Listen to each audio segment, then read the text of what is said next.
Welcome back to your newest favorite podcast, Beards and Bitcoins, where BitBoy and J-Chains get together each week to talk about crypto and things happening in the community. They will bring you some special guests and giveaways, so make sure you're subscribed. For all show-related news, you can find the guys on various social media outlets. Everything is listed on the official show Twitter account, @BeardsBitcoins. Now, without further introduction, two dudes that have beards, like Bitcoins, and want to talk to you about both, BitBoy and J-Chains. Hey guys, welcome to your favorite podcast, episode 31 of Beards and Bitcoins. And we're kind of recording this at an exciting time. It's been pretty exciting 24 hours here in the world of crypto. But today we're going to be giving you guys another show based around a project. This is not sponsored in any way. We're just trying to get the word out on different projects. So I am your co-host, BitBoy. That is your other co-host, J-Chains. And we're going to be seeing each other in person here in a couple days. Oh yeah, absolutely. Thursday down here in Austin, Texas, we've got the meetup on Saturday with Bitcoin Ben and the crew out in Blanco.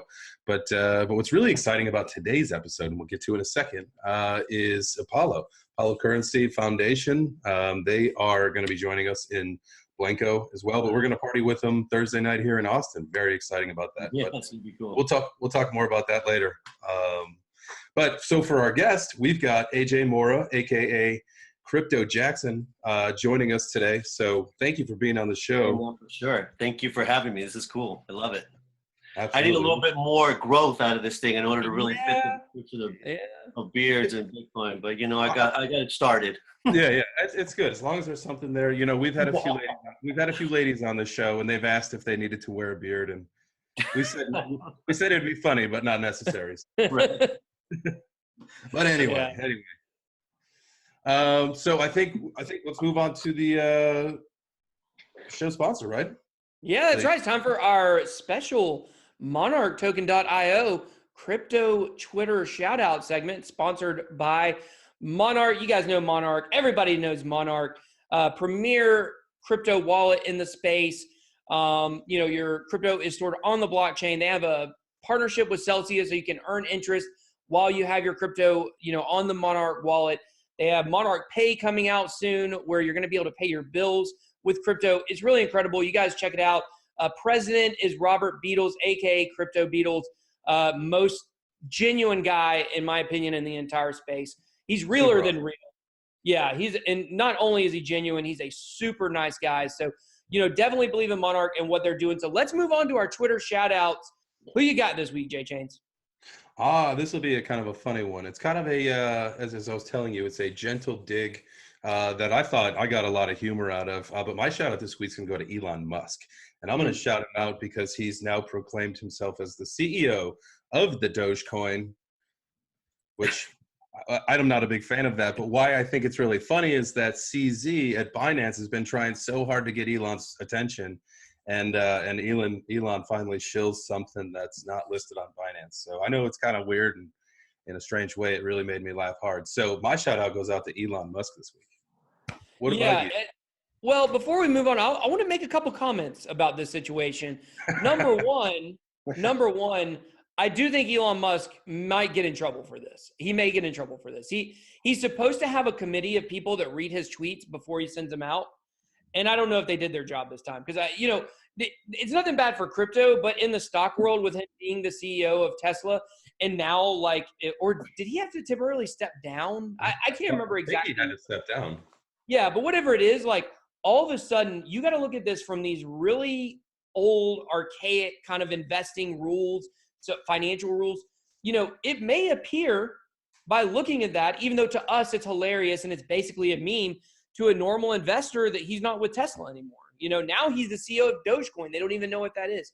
So I don't know. He may actually get in trouble for this. As stupid as that would be, I would not be surprised. Second of all, I would like to make some comments about Dogecoin here. On Friday night, I had a conversation with a friend of mine, and he told me that alt season does not start until Dogecoin pumps. And then what happened yesterday? We got the Dogecoin pump. And he actually said there's a very specific reason for it. If you go and look at all of the order books on Binance, for Dogecoin compared to like Tron or Bitcoin or whatever, or Ethereum, other altcoins. The number of Bitcoins at each Satoshi level is absolutely astronomical, and it's easy for people to liquidate their positions with Dogecoin than with other things. So what people do is they liquidate from Dogecoin and start moving into other positions. And so that's why, and you look, and here it is. We had that yesterday, and then today we got the huge pumps from not just Bitcoin but altcoins. So I thought that was pretty interesting. So yeah. Nice. Absolutely. What about you, AJ? Who you looking for? I'd like to, since we're doing Twitter shout outs, I just want to shout out to BitFi. They're one of our partners. They have one of the most secure wallet storage technologies available. And the reason is because right when things were getting heated with some commentary from the NXT folks and things that people saw that entire kind of feud go down, they immediately said, you know what, we stand behind our partners with Apollo. And they even put out this incredible challenge that if anyone could find the path through one wallet to the next in a privacy setting, they would give $20,000 worth of Bitcoin, I think it was. So pretty incredible for them to step up like that, put their own money on the line in order to say these guys are the real deal. So big shout out to everyone over at BitFi for their incredible support. That was pretty awesome. Yeah, I thought that was impressive. I saw that. Yeah. They also would they put up $1 million at one point if anybody could hack their wallet. They always got these crazy. You know what? We're gonna put our money where our mouth is. Yeah. So it's pretty cool. Yeah. Yeah, and I remember that some kid hacked into the wallet and was able to play a game on it, but he wasn't able to touch the crypto. So you guys remember John McAfee? I hope they sent him a little something. That was pretty good effort, you know. Yeah, it was. John McAfee was promoting it. Of course, people love to shoot holes in John McAfee and things like that. And so, as soon as he said, like, this thing is unhackable, everybody was like, oh, please, somebody hack it and prove or whatever. And so that was kind of the news, like, someone hacks BitFi wallet, but it was just like they hacked it and played a game on it. They weren't able to get to the crypto. The crypto was still safe. So it was just knocked on the wall, on the firewall. Yeah. So for my Twitter shout out this week, I'm going to shout out BitLord. And sometimes he's a little hard to take serious. I'm just going to say it, especially as a guy. Like, all the girls love him, right? Because apparently he's good looking. I don't really judge that kind of stuff. I don't know. I have a hard time knowing which guys are good looking other than myself. I know I'm really good looking, but outside of that, I'm not sure. But, he's never wearing a shirt. Girls love him, whatever. Guys, I don't feel super comfortable watching a video of a dude with no shirt on, especially some of the stuff that he's done on there. And he's done some crazy stuff, but he definitely proved his value to me yesterday. He called this Bitcoin pump like 100%. You watch his video, he talked about the BitMEX insurance fund, and he showed a chart of it. And at the top of the chart, instead of going, on a line, it started curving over to the side. It basically, instead of going, vertical, it started going slightly horizontal. And he said, man, whenever this happens, we've got a big move. He said, it would not surprise me if we break 5,000 within 24 hours. And within hours, all of a sudden, we get that giant pump. And it was really insane to go back and watch that video today and to see that he absolutely called it. He absolutely nailed it. So, I'm going to be listening to his advice a little more after this, for sure. Right. Taking him a little more seriously and giving him a look. And I don't mean anything bad, like to say I haven't taken him seriously. Like, he's kind of a off the wall character, I mean, that's kind of who he is. And I think he's genuine in that. So, definitely you guys pay attention. Of course, his Twitter handle is @BitLord. I believe it's @BitLord. I'll correct that in a second if that's wrong. But yeah, so that is our crypto Twitter shout out. Nice. Yeah, he's a fun guy. I remember we got a chance to see him. Was he at Vegas, right? Yeah, it's crypto_BitLord. He's from Australia, if you were wondering. Yeah, he was at World CryptoCom. I saw him there. I was standing about 3-4 feet from him at some point at Crypto Wendy's meetup, but I never actually talked to him. I did see him on stage for the Twitter panel and things like that, but we never actually, had a chance to connect. So cool. Well, I think it's a good time to get into the second episode of our in-depth look at a project. So I kind of missed this at the beginning. So AJ, I'll give you the chance to introduce yourself, Tell us what you do with Apollo, kind of what got you into crypto, and yeah. Thanks, man. Cool. Yeah. Well, my name's AJ Mora, and many of you know me on our community as Crypto Jackson. I'll tell you the $650 mess up story. So I had a friend that was renting a house that I had out here in the LA area, and he was all into Bitcoin. This is all the way back in 2013, 2014. And he said, dude, I got to get you into this Bitcoin stuff. I'm like, what is Bitcoin? What is this stuff? I mean, I've heard a little bit about it, but, back 6-7 years ago, it was just kind of like, still a lot of people were catching on to it. So that was my first introduction to looking into it. And he said, yeah, man, go to this guy's house in North Hollywood. And he's a friend of mine. He'll set you all up and I'll give you a Bitcoin. And I was like, so I was literally thinking I was driving out there to pick up some sort of, coin, physical coin. So I wasn't sure what was going on with this thing. I looked into it a little bit. I blew it off, man. I blew it off. I could have had a nice Bitcoin when it was at 650 back in 2013 and didn't think anything more of it. So anyway, years go by and I'm sort of paying attention from a distance, but really I'm not as engaged at all really in what's going on. And right around 2017, my brother, Alex, who many of you know as Master Zaman on the community, he was connected with Steve and some of the other main leaders and directors from the project as it was getting ready to get unfolded and go more public. And he was hired on to be the marketing director. And so he called me and he said, bro, there's this really cool project that I'm working on, and I want you to take a look at it with me. I'm not exactly sure, they just want me for design and branding and marketing, which is what I do, but it's really interesting. And so that's when I really dug in and said, wow, this is fascinating. That's when I realized Bitcoin and what it really was, and the alternative coins that have come as a result of that, and the blockchain technology. And I just really dove all in to understand this a little bit more. So as time went on, I was really curious, and he said, hey, man, do you mind helping me with some of the stuff that I'm doing? I think it would be great for you to maybe get involved. And I said, yeah, man, that'd be awesome. So he said, why don't you help me with doing some of the social media management for now? We've got our Twitter up. It's getting really populated. I'd like to start up an Instagram. I'd like to do a Facebook. And I said, sure. So I pretty much have been managing those pages and making sure people's issues are addressed and whatnot. And started getting involved with the community, started getting a little bit more of an understanding of what the project was about. And so like everyone, I think, who's watching and interested in Apollo, and you guys, you saw that this was a project that just had incredible potential. I mean, what is this? What is this project that is saying they're an all-in-one ultimate currency, that they are going to do it all, and, speed and privacy. So as I became more involved understanding the project and doing the social media, I fell in love with the possibilities of saying, wow, man, this is something that, I get to be a part of from the very beginning, So a couple of things had happened where Steve had been invited to a couple of interviews, and he did a really good job on Skype and did a couple things. And it wasn't really in his wheelhouse. I remember hearing a conversation that, he wasn't really comfortable with this kind of, thing. He likes to talk about the project. He did a good job, but there's some people who just like to be, in the face of the media stuff and kind of be able to manage that a little bit better.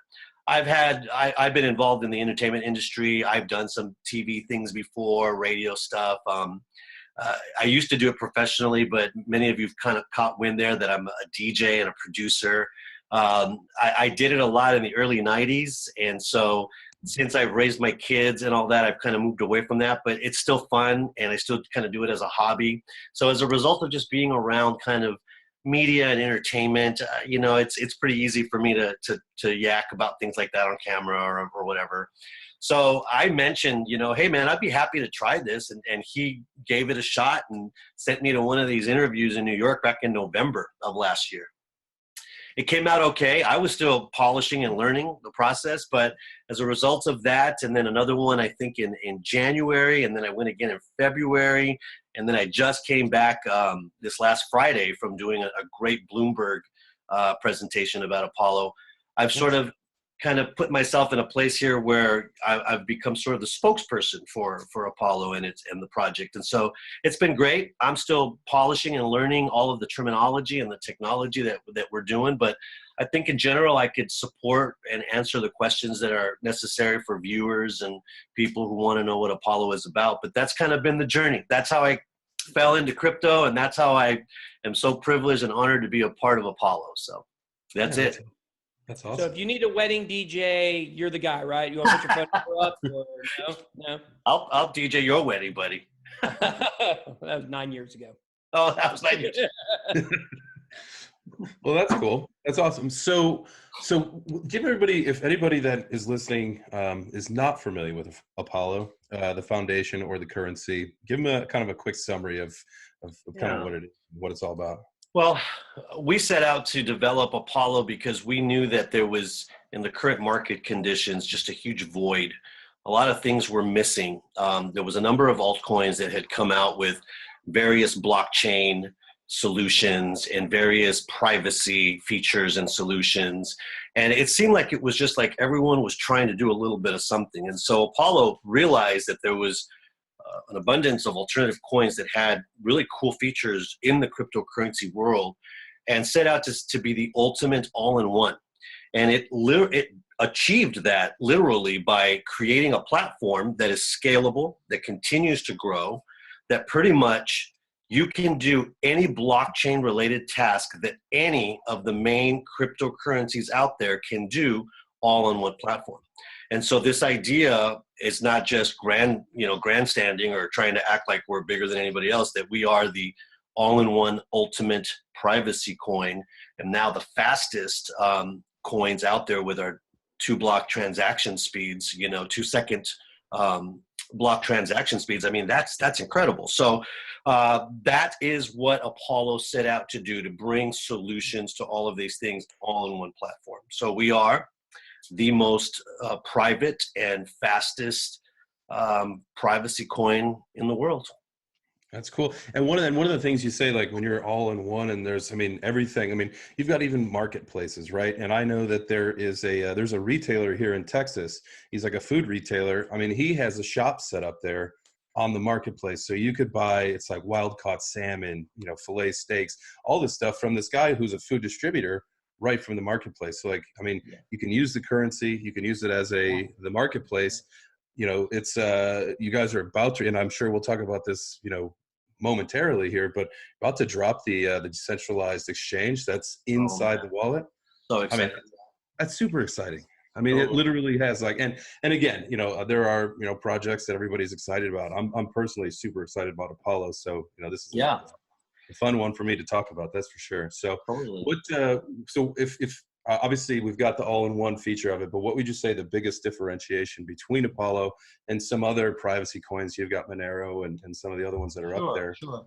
Yeah, and it's, we've seen some of the comparison charts that our graphic and marketing department has put out there so people can get a visual of this. But, what's fascinating is, let's talk about this leading edge privacy and security. Privacy is a big deal in the blockchain. It's sort of in the core of the DNA. People like the anonymity that comes with it. People want to have control of their funds. The whole concept of decentralization is not being controlled by any central bank or system that's going to have an oversight or third-party view of what's going on with your funds and your assets. And so it's very liberating in that way for the entire ecosystem of the world. So privacy and security is very important. So why does Apollo claim to be the all-in-one that has all these privacy features? And it's just like you mentioned, there's some very good top privacy coins that have come, obviously, as before Apollo, that have done incredible work. They're amazing projects. Apollo has nothing negative to say about any of the cryptocurrencies that exist out there. In fact, I remember Steve mentioning, somebody asked him, how is it that you can say that you're, the all-in-one and can be better than all these other currencies that are doing so well? And his response was brilliant, and I echo it. We did not develop Apollo to compete with anyone. We developed Apollo because it is the one and only that we want people to recognize. So, for example, Monero, Dash, Verge, these are great privacy coins, and they have certain features. One of them has IP masking. The other one has maybe coin shuffling. Some of them have a potential private ledger feature that is part of their privacy and so on and so forth. Well, the beauty of that is that all of that and so much more is all on Apollo's one platform. So if you wanted coin shuffling and you bought this coin, and you wanted IP masking and you got this coin, and you wanted another feature over here and got this coin, well, that's fine, and diversity is beautiful. But what we're saying that separates us, as an example, is that now you can have all of those on one. And then you mentioned some of the other things that are coming, which is so exciting. We have the decentralized exchange that is literally going to be integrated here in just a few days, we believe, as you've seen the announcement of our developers just working overtime to get that and the sharding feature out. So now you've got this platform with this privacy, speed, making the blockchain seriously one of the most reliable, efficient, and the usability that we've got with Chain ID and being able to create your own token if you wanted to, using our blockchain the way Ethereum was so successful with its blockchain partnerships, etc. We've got smart contracts coming. We've got more decentralized apps coming. I mean, we've got the entire robust of everything that people want in a blockchain and in a cryptocurrency with Apollo. So it's exciting, man. It really is a project. If you understand this world, you've got to at least take a look at this project. Absolutely. One of the things that's cool about IP masking, and we can maybe talk about this for a second, is I mean that enables Apollo fully functional in places like China and India, where they have regulations against people using this stuff. But I mean, the IP masking is private. That I mean, it gets behind the Chinese firewall.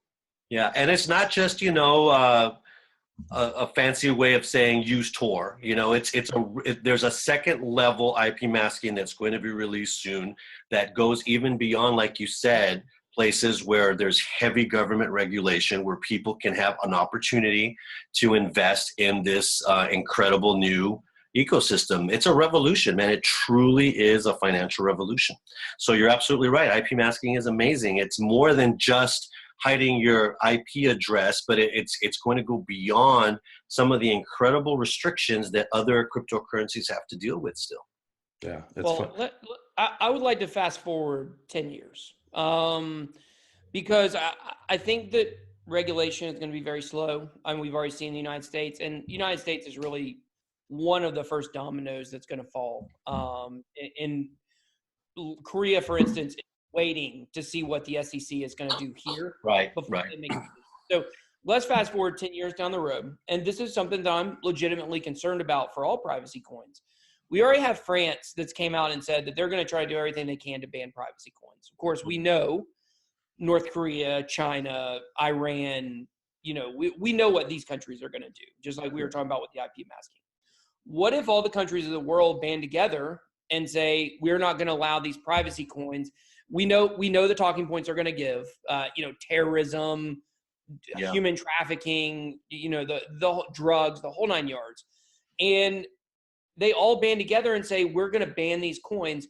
If you operate an exchange, you are not allowed to have this coin on there. If you are, we're going to shut you down. And if all the governments of the world kind of band together and make that decision, where does that leave privacy coins? Because honestly, that's kind of where it looks like it's going right now. And we can talk about, we have all these different ways to be able to, continue to use it. But if the general population isn't able to get in it, how far is it going to go? Does that make sense? Yeah, no, it's a really honest question about the possibility of what can go sideways. But you and I both know that tomorrow we can have a run of the banks and our lights can get turned off and we'll be looting in the streets to get milk and water for our kids, because we also know how vulnerable the existing centralized financial system is. So to create a hypothetical, apocalypse on crypto is very easy to do. I personally think there's too much power behind the legitimacy of blockchain technology for the future, that countries who are trying to regulate are so invested in the background that's why you don't see a lot of naysaying media. You do hear the skeptical media out there every once in a while talk about, this is all what they call it, a pyramid scheme, and this is just some big Ponzi idea, and this is not where real money is. There's no real asset, validation here. I mean, it's just like you hear a little bit of that. But I think part of the reason you don't hear it in the mainstream with a loud voice is because just do the research. You've got guys like, JP Morgan Chase, and you've got big corporations creating and investing in blockchain technology. You've got the setup for people wanting to be involved with this. In 2017, when this thing reached, almost $1 trillion market cap, I mean, it got up to $800 billion. You got to pay attention to those kinds of numbers. So I think blockchain technology is here for the long future. I think it's going to be implemented into a new ecosystem. I think it makes the most sense. I think there's a lot of safeguards to it. You and I both know that any social media or any platform or any technology can be used for bad.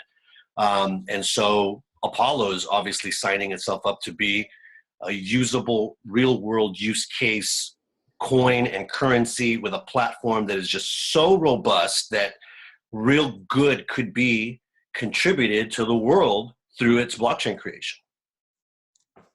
So what does that leave us? What are the next couple steps with Apollo then? Well, right now, Apollo, as we mentioned, is getting ready to put out a couple more features that have really been anticipated. The decentralized exchange will obviously eliminate any need for third-party exchanges, which is fantastic. You now have the ability to trade your Apollo on your own decentralized exchange within your wallet, which is really amazing. No more, oh man, I want to get my coins out, but there's maintenance going on. No more concerns about, getting the exchange that you love to use hacked or having other problems with, have time and having to wait and not being able to access. I mean, that's amazing. Our updater feature allows this all to happen immediately when a protocol is improved without you having to worry about maintenance. That's an incredible revolutionary and breakthrough in technology. Obviously the sharding with, a lot of people are not sure what that means, but it's something that's been talked about for at least the last 3 years pretty regularly, and it's cascading as the next blockchain breakthrough because of the way it resolves the issues of bloating and efficiency and reliability. I mean, there's a few out there that are really getting it together. I'm not going to be on, get on blast here to say we're the first and only ones to do it, but that may be true because we're still waiting to see who's actually proven its success, and we're just days away here, it appears, to actually have this thing fully functional. And that's exciting. And sharding, for maybe those of you that are listening, what the heck is that? Really quick, it is not when you have to fart in something. Yeah, I was going to say, they could have used a better word, It's like, immediately I thought of, it's a T. I sharded. It's sharding with a D, not with a T. Not with a T. Yeah, I had to. I know you were probably going to go there. So I know it's one of those things where I'm glad we cleared the air on that one for everybody listening. Man, cleared the air. Yeah. So imagine the block. Obviously, the block creations continue to happen, and sometimes it creates a lot of latency. That's why you've got blockchain settling its accounts in an hour, and others, as you've seen our graph about our speed. Sharding literally creates more ability to do transactions within the block a lot faster with a lot more efficiency, stopping all the congestion and bloating, which is going to put us literally at sub-zero, at sub-second levels, not sub-zero, sub-second levels as far as speed. I mean, even improving our 2-second speed. So pretty exciting, man. Add to that the fact, I want to point this out because this is real important. A lot of people don't notice this or don't know this fully, but as far as a contribution for mass adoption, our platform also has the ability to be public. So it's a private and public platform. And the reason that that's important is because some of the other privacy coins, they don't have public kinds of features that would allow for more mass adoption opportunities, like the transportation industry or the medical industry or industries that need to share information with others that need to have some of that public ability. So again, covering all bases, very scalable project, development team and everyone involved working very, very hard, incredible integrity and transparency. You know, it really gets under the skin of some of our team leaders when people put on blast certain things without doing the right research, without understanding what's really going on. You know, it's all sensationalism. Obviously, people like to hear a good, you know, feud but you go back and you look at some of the other coins who are, I guess, more acceptable and credible now, and see all the FUD that had come up on them. It's like it's part of the background, you know.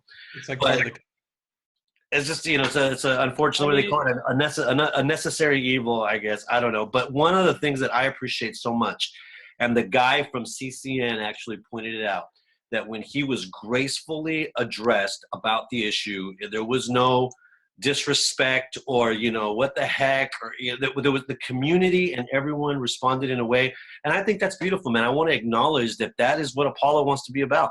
I wouldn't be putting my mug on here. I have an important life. I have my children. I have my family. I'm not putting my face out here for something I'm not absolutely confident and sure about, you know? Right. So for whatever that's worth, I think that, you know, it's important to see that Apollo works very hard to get, and has for the most part, even ahead of time on its roadmap, delivered on all of its promises. And that's pretty amazing.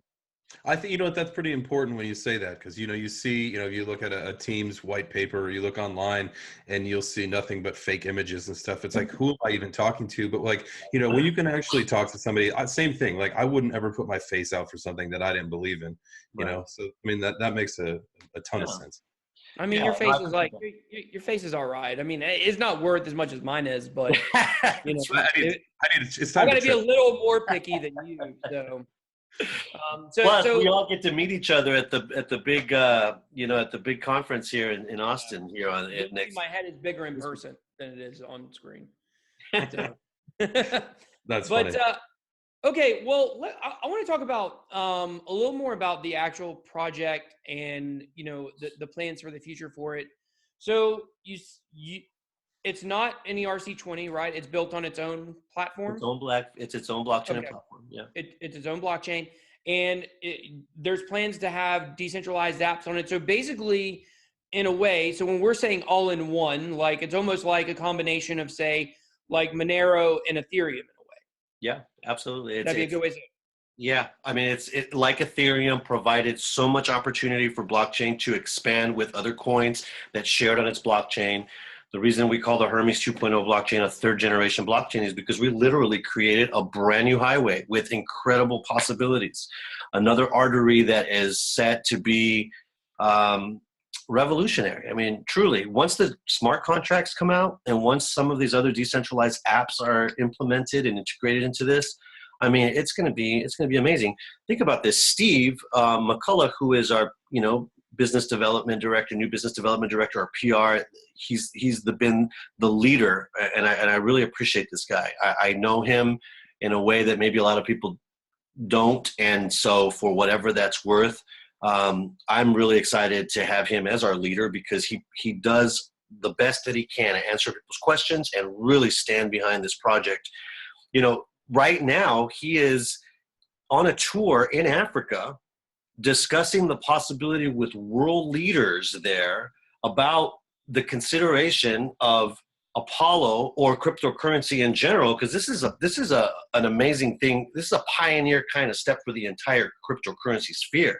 But Apollo is being considered to be the replacement of a fiat currency for a nation. I mean, dude, that's big time. That's mind blowing. Now, I want to be very clear. This is not happening for certain. This is not, you know, Steve's down there signing contract. This is what I'm saying is, our leader for Apollo is literally meeting with government leading officials for the consideration of a cryptocurrency replacing its fiat currency. I mean, yeah, it's necessary. I mean, you see Venezuela or, you know, wherever where their inflation's, you know, 1,000,000%, the people need a different option. I mean, that's right. And this isn't new. It's not like Apollo invented this idea. People have been talking about this since Bitcoin. Bitcoin, the people behind the scenes, the early understanding crypto people, those that have stuck it out for the last 10 years, particularly as this thing has really snowballed in the last 5 years. I mean, this conversation has been all over the news in terms of doing your research and hearing and seeing articles about blockchain replacing the centralized fiat system. So Apollo knew as it came and was developed that it needed to maintain this kind of scalability for these possible solutions to be part of its platform. So just kudos to the thinking, the forward thinking about what Apollo needed to be and continues to be for the long haul. Yeah. So what? Go ahead, JJ. I was going to say how I kind of look at it is, and I work in the athletics business. I do transportation for athletics. So I kind of know a lot about athletics, and what I kind of think this is kind of akin to is, you get these teams that build a stadium, and then, down the road, the next team's going to build their stadium. Well, they're like, I want that. I want that. And then the next team is like, they start going around and saying, they're picking the best thing of every single stadium. And that's how they build their stadium. Yeah, right on. Yeah. Dude, it's so funny that you mentioned the stadium because we're all excited about our big Rams stadium that's being built out near LAX. So as I was flying back from New York, it was during the day, I took a sick snapshot of the stadium from almost landing in. It was like, whoa, this looks so cool. That's going to be a sick stadium, man. They're doing that too. They're picking, I mean, it's ridiculous how expensive it is. Like $4 billion, I think.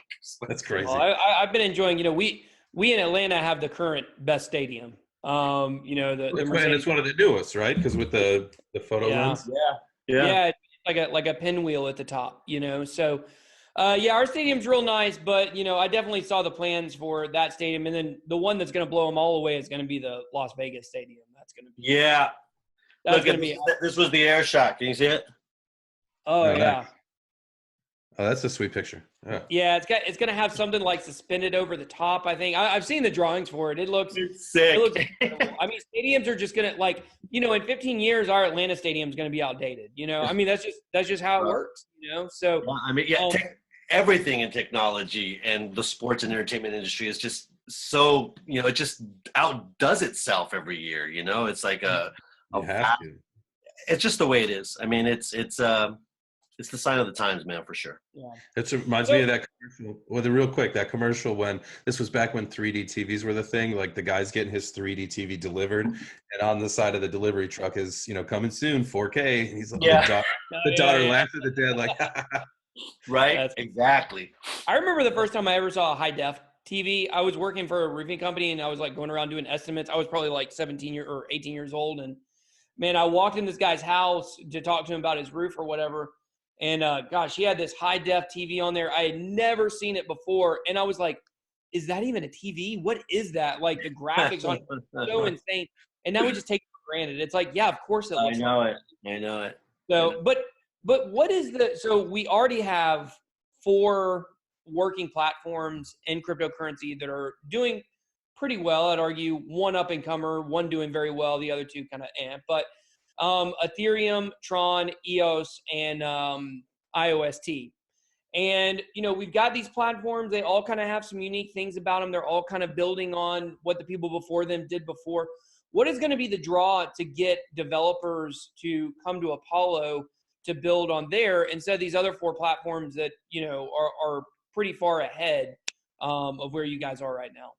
I think, the code that's being used in all of the modern practices and up-to-date practices for what you need to create a blockchain are all pretty standard. It's where the solutions are and how those solutions get applied that makes the difference. And I think for people who are considering using blockchain and would think about Apollo, the reason they might be attracted to Apollo is, again, the fact that it's got a 100% privacy, robust feature list of things that other ones have some of and not all of the same, like Apollo does on one platform.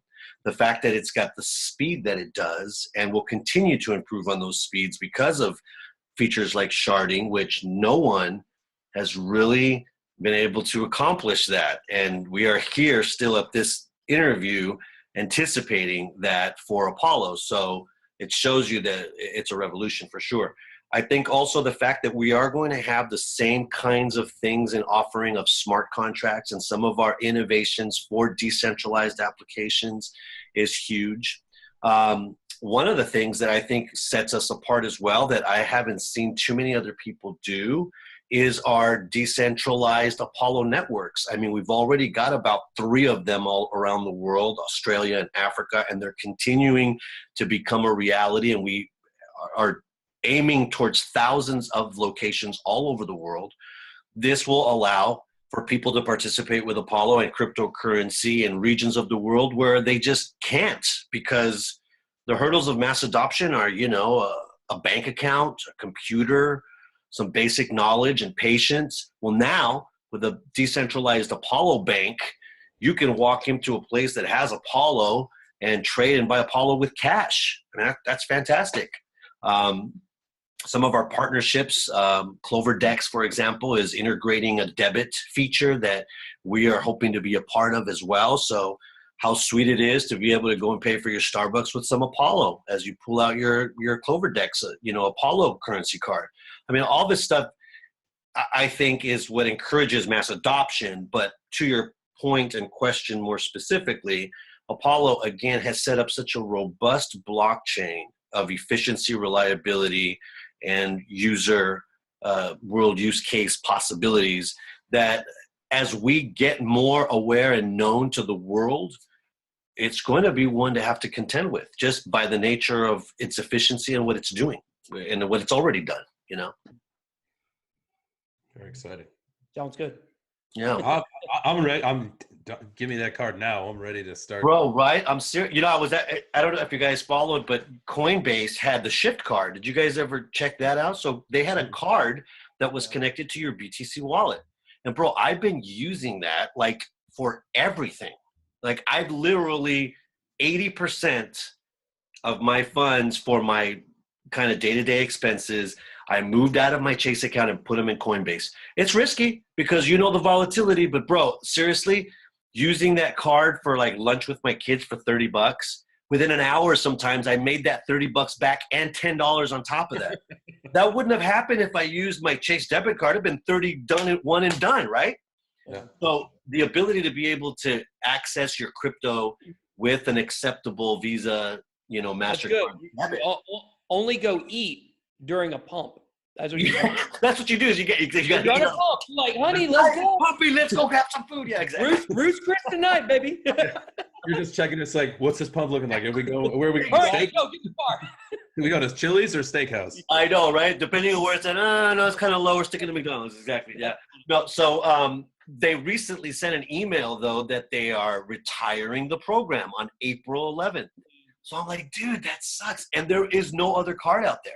There's one that I found called Block Card, which is pretty interesting that I've been kind of following a little bit that they're working on releasing very soon. And, they're not an Apollo partner, but they will be able to, according to their website, be able to connect that card to your Ethereum, Bitcoin, Litecoin, XRP. I was like, dude, that's amazing. So that technology is out there for the grabbing. And it's something that I think is going to help mass adoption. And we've got 2 partners that are integrating that into their platform, Investa and CloverDex. And so it's exciting. So again, even back to your question, those are reasons people might want to consider the Apollo blockchain, There are a lot of cards in the works right now. But that's what it's going to take, though. As soon as Grandma can swipe a card, I mean, she'll be in crypto. As soon as it's got to be as easy. They understand the concept of a card. When you try to explain I had this conversation with a guy, and I was like, okay, you understand you've already been using digital money for like a long time. You've been using digital money. That's what it's an imaginary ledger at your bank. The only difference between blockchain and the imaginary ledger at your bank is blockchain, the money is there, and your bank it's not. That's legit. But people were saying, or the guy I was talking to was like, yeah, but you can't, it's not tangible, it's not the same thing. I was like, you've been using it, so in the normie, as we call them, the normie's mind, if you put a card in their hand, all of a sudden they can understand it. So I do think that's really important. We've got crypto.com is one that's working on a card. 10Pay is another one, or 10X. That's right. There's several out there for sure. BitPay. I think BitPay is still functioning, but They all have their problems. And, one thing is that retailers aren't willing to accept crypto at this point for the most part. So what those cards are actually doing is you're not actually spending your crypto per se. What it's doing is it's causing an auto conversion at that time. Trading it for you, yeah. Yes, from your crypto to the US dollar, and you're spending that. And you're absolutely right. And I'm glad that you pointed that out. And I think that it's a long way coming before it's outside, because that's still using the centralized system. It's just converting it for you, making it easier to not have to take your Bitcoin and transfer it over, which could take 2 to 3 days, and then use it on your regular card. It's just making it more instant, which you're absolutely right. It's a great conversation piece. You pull out a card that's got Bitcoin on it, Absolutely. The Square cards is the same thing. The Cash App. The Cash App. I have one of those. But what you have to do is you have to sell some Bitcoin, and then it's immediately available on your card, so you could do it. So I went a few months ago and sold some Bitcoin, and then transferred it. Bought margaritas. Yeah, they got smart. See, that's an example too of the big companies paying attention to this kind of usability and trying to introduce this digital currency idea and making it easy with a card, etc.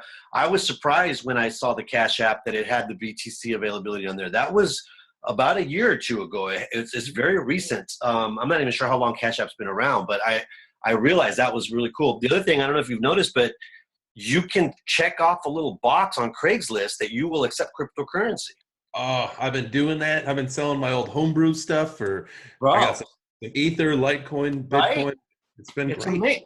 There's a little app like OfferUp and some of these others kind of small. There's a one called 5 Mile, which is kind of just like a local yardie sale kind of thing where you just kind of sell stuff, and what have you. Bro, that one too has got an option with a wallet for Ether and BTC, bro. That's like, nice. Dude.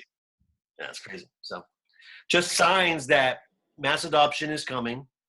And for Apollo, we're excited that we're taking the lead on some pretty innovative stuff. This tour in Africa, the decentralized Apollo networks, our mobile apps, thank God, they just came out recently. We now have the iOS and the Android apps available. The decentralized exchange is going to be a game changer. And we're excited, man. We're excited. We're proud of the hard work that's been put into this. It's been tough. We're not even a year old. That's another thing that keep in mind. I mean, July will be our first year hitting exchanges. So a lot has been accomplished in a very short amount of time. And, Colin does a great job with the mission update videos. We work on all this together, Stryker, Colin, and I write up some scripts. Colin polishes them up. Stryker polishes them up, and Colin delivers them so well. It's just like a well-oiled machine. Master Zaman does a good job in putting that production together. And who else is doing these daily updates, bro, out there? I mean, there's a commitment to be transparent, to keep everyone informed. And that's a lot of updates, which is good. It's always good to keep. Colin does. He's the blockchain Braveheart. He does a good. You guys do a great job of updating it and just keeping people, what's going on. Because like you said, that's tough, man. You got to be doing a lot to do something every day. There's a lot of information. So where can they find Apollo? Whether it is online, social media. Please look up apollocurrency.com. Apollocurrency.com on YouTube. It's the Apollo Foundation YouTube channel. But apollocurrency.com, you'll find our Facebook links there and our Twitter link and our Instagram link, etc. A lot of ways to find out what's going on. Join the Telegram community as well. We've got quite an international representation. It's pretty awesome. We've got several countries with their own Apollo Telegram community. So very, very cool to see kind of the global spread of it all in terms of community. This isn't just based out of the United States or 1 or 2 countries. We're talking about a pretty significant international presence, which is also pretty cool. So yeah, thank you for taking a look at it. And I just want to encourage people to really do their research and be careful with their finances, but know that if you want to expand portfolios or invest and diversify in some of this cryptocurrency world and blockchain technology, take a look at Apollo. It's definitely a viable option, and we want to encourage you to check it out. Cool. So, awesome. BitBoy, what do you think? I know that you and I have spoke a little bit about Apollo. Now that you know a little bit more, I'm not going to put you on the coals here, but what do you think? You're not going to put me on the coals? Yeah, I yeah. hope not. That would hurt. I have a hurt toe. That would be even worse. Yeah. So it sounds good. You know, it all sounds good. And I think that's the thing with so many crypto projects is, you know, everybody has most of the projects in, let's say, the top 300. Like, they got really good pitches, you know, and they really, really sound good, and they sound just as passionate. A lot of those guys, you know, as AJ has with us here today. You know, I'll continue to look into it. You know, I think when we go to this Apollo event on Thursday, I'm going to try to get every person who's in Apollo to send me a couple, so that way I'll have a giant bag by the time I leave. And then I might be a little more interested. That's a good strategy, dude. Yeah. Hey guys, don't you know me? I got a YouTube channel. Send me some Apollos. But you know, looking at where it is on CoinMarketCap right now, coming in about 140, it's having a great pump today. Gosh, you guys, this market, I've been watching it while we've been, you know, on Nutty, huh? Yeah. It's blowing up. Bitcoin Cash up 41% now. Wow. Yeah. That is amazing. Yeah. Litecoin, almost $76 right now. I mean, it's just pumping like crazy today. So Apollo's also been pumping, and you know, if we were to enter, you know, this is kind of what I've been thinking while we've been on this podcast. If we were to enter a bull run, where Apollo is right now with their product, right? They don't have any decentralized apps yet, right? So I'm coming out with a decentralized exchange soon. So the product itself is not complete yet. And that doesn't really matter in a bull run, fortunately. If the actual product of projects mattered, we would already be at a higher price than we were at in 2017, because we know in crypto, there's by far better projects and products out right now than there was during 2017. So what kind of projects would we look for investments in for a bull run that would come? It would be ones that have good elevator pitches and have great communities. And it sounds like Apollo has a really great community. They're doing updates every day. It sounds good, you know, so I definitely think there could be, you know, I mean, I'm thinking about it right now, you know, I mean, there could be, you know, some possible good investment there, I would say, especially coming in at number 140, you know, in market cap. And you look at those ones, I'm a strong believer of the top 50. Like, the number 50 to me is an important number in cryptocurrency on CoinMarketCap. Everything 1 to 50 has decent stability. There's a few in there that are, you know, Bitcoin is one that's just terrible scam project. The man just somehow. But you know, if you look for a project that could get up there, it's going to have strong community support. And you guys are trying to do a lot of things, and I think that's good for getting people interested in it. You know, when you can point to bigger projects like Ethereum or Tron and say, we're trying to do something similar, but we're adding this, and this, I think that's good. So, you know, I'll give it a second look, and, you know, I'll probably get JChange to send. I'm all about getting some free bags. So if y'all want to send me some free Apollo to get me interested, I'll download it and we'll get it going. But in all seriousness, yeah, I mean, that's my overall thoughts. I mean, it sounds like it's a little further away from having, you know, the actual dApps on it and running to see the product. But like I said, that doesn't really matter in this market. I think maybe two cycles away, 2 bull bear cycles away, that will be the number one thing. But right now, it just doesn't really matter that much. Does that make sense? Yeah, that's good. Listen, I appreciate that. That's really good candor. And I think if people paid as much attention as you just did with your summary about any investment in crypto, we'd be seeing a lot more smarter investors too. Unfortunately, people get behind these things because it's obviously a way to acquire wealth and try to create, you know, the right trade and get at the right peak and what have you. And, you know, we'd be lying if we all said that wasn't a primary reason for investing our hard-earned money into these projects, and the ability of them doing that kind of volatile flexibility that creates wealth.